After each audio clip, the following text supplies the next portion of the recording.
Welcome back to Forza Horizon 5. This is the FH5 Update 36, the Cars and Coffee update. This update is a really cool one. We have a bunch of brand new cars. We have 9 new cars coming in this month's update, and truly, some of these cars I never expected to see in a Forza game. We've also got some really cool world updates all around cars and coffee related things.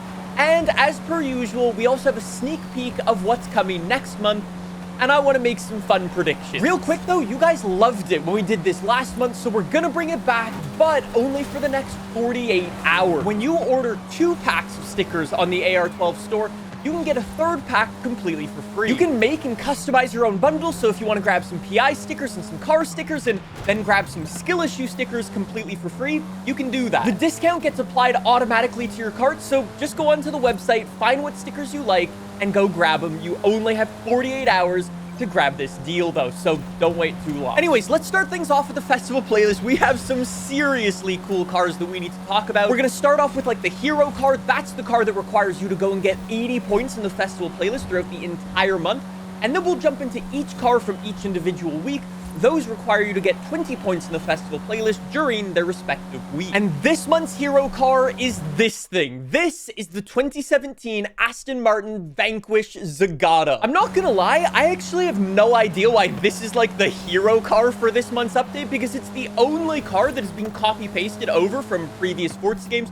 This car was available in Forza Horizon 4 and in the new Forza Motorsport. Every other car in this month's update has never been in another Forza game before, so I'm kind of surprised that the developers chose this thing to be like the main feature on the festival playlist. It's a little bit weird. It doesn't take anything away from the car itself. Like, it's still a seriously cool car. It's got a 5.9 liter V12 that puts out 600 horsepower.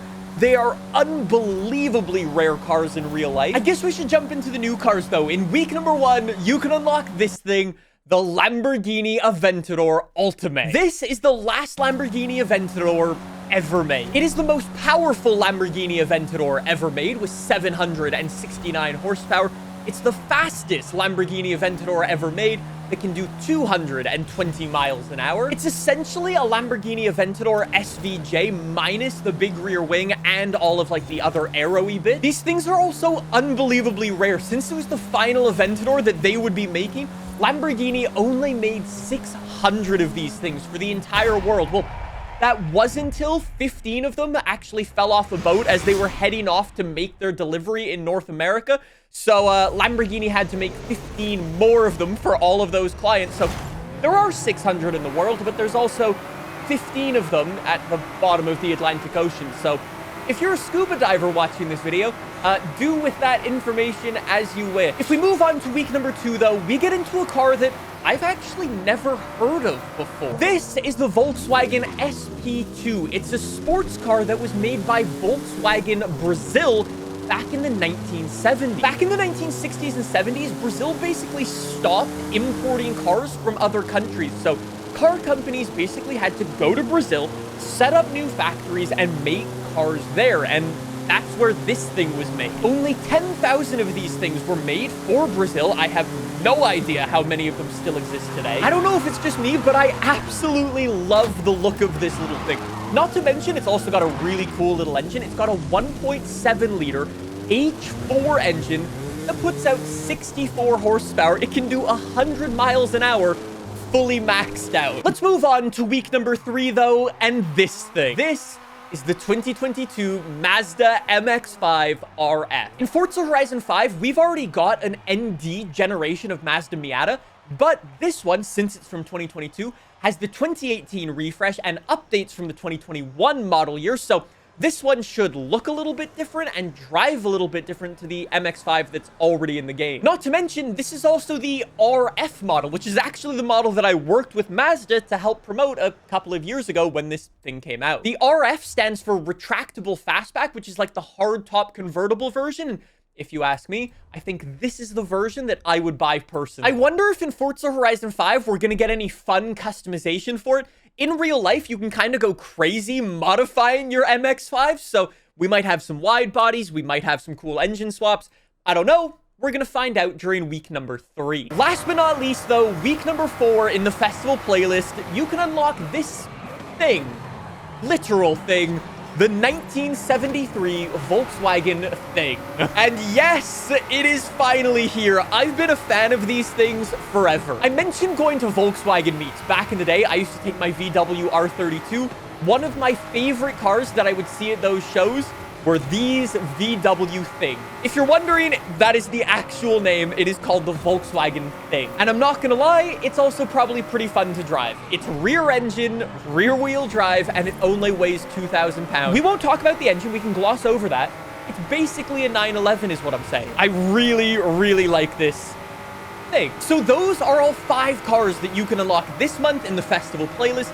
I know it's not gonna be everybody's favorite update, but for me, I'm always a fan of getting new cars with history and cool, like, stories behind them. And I think all of these cars have incredible histories and stories. And that's why I like them so much. All I'm saying is give these cars a chance. And even if you don't, I think you might like these 4 remaining cars that we're going to talk about. Yes, there is a new DLC coming in Update 35. And this one, I think, might be the most popular one yet. It is called the JDM Jewels Car Pack. It includes 4 cars.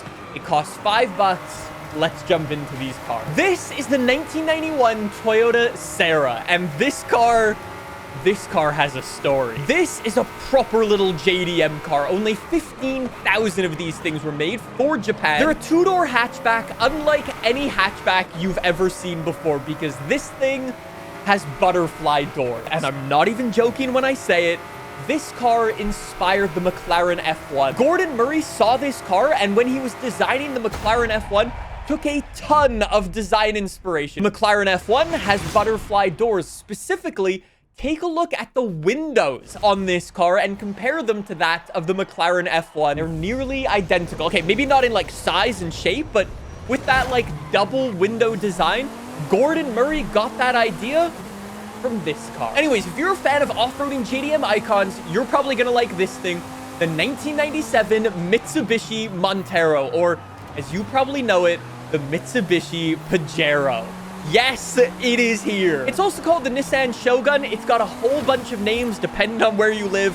I'm just gonna call it the Montero because that's what it's called in the game, okay? This was the true king of the Dakar Rally. In its day, it was able to take down the Jeep Wranglers of the time, the Nissan Patrols of the time, and it is a true legend. The one we're getting in Forza Horizon 5 specifically is the Gen 2 car. It was actually sold for nearly 40 years though. Mitsubishi only just stopped making this car in 2021. Anyways, the reason this thing is so popular and why so many people have been asking for this thing in Forza Horizon 5 specifically is because people absolutely love the Evo version of this car. The same way, like for WRC racing or for like other racing series out there, you have to homologate road cars so you can go and race your race car. Same way like the RS200, they made like some road going versions. They also made like the race car version. You had to sell race cars to the public, essentially. And Mitsubishi did that with the Mitsubishi Montero Evo version. It's got a 3.5-liter V6, these big, chunky off-road tires, and they are so cool. I'm a big fan of off-roading quickly, and I love the Mitsubishi Montero. Let's move on to car number 3, and a car, I'll be honest, I never thought we would see in this game. This is a 1997 Nissan Stagea, and I never thought we would see this thing. Specifically, it's the Nissan Stagea RS4V. It's a bit of a mouthful of a name. Essentially, all you need to know is it's a Nissan R34 estate car, and it's unbelievably cool. Somebody's gonna need to correct me if I'm wrong in the comments, but I believe the vast majority of these things in real life weren't built with the RB26 that kind of made the R34 GTR so famous.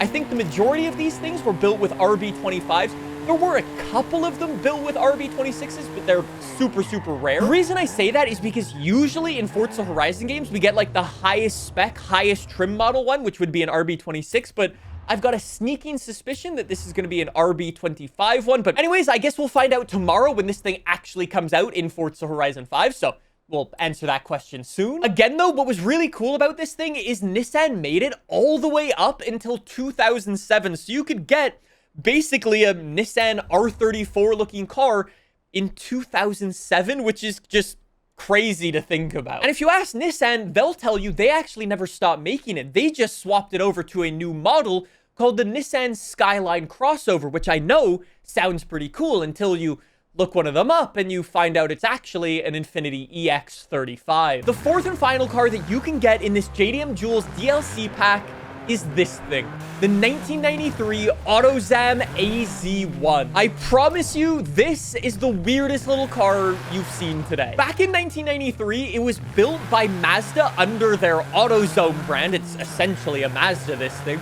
but it had an engine from a Suzuki. Specifically, it was a 600cc engine. And yes, what made it famous was its gull-wing doors. Again, truly a JDM icon. I love these little things, and I again hope, I just like causing chaos. I really hope that I can swap in a massive V8 into this thing, because I'm not gonna lie, I think it'd be quite funny. I want to know what you think about this car pack, though. Let me know in the comment section down below. Are you gonna get it? Are you not gonna get it? $5 for 4 pretty cool cars? I think it's probably going to be the most popular DLC car pack yet. That's not all with this new update. We've also got some evolving world stuff. At the end of the day, this is the Cars and Coffee update, and the developers have added a new world update. Over on the western side of the aerodrome, the developers have set up a Cars and Coffee kind of car meet for us. There's this cool photo booth location, all of these car parking spots so you can park and kind of like take photos of your car with your friends and so on.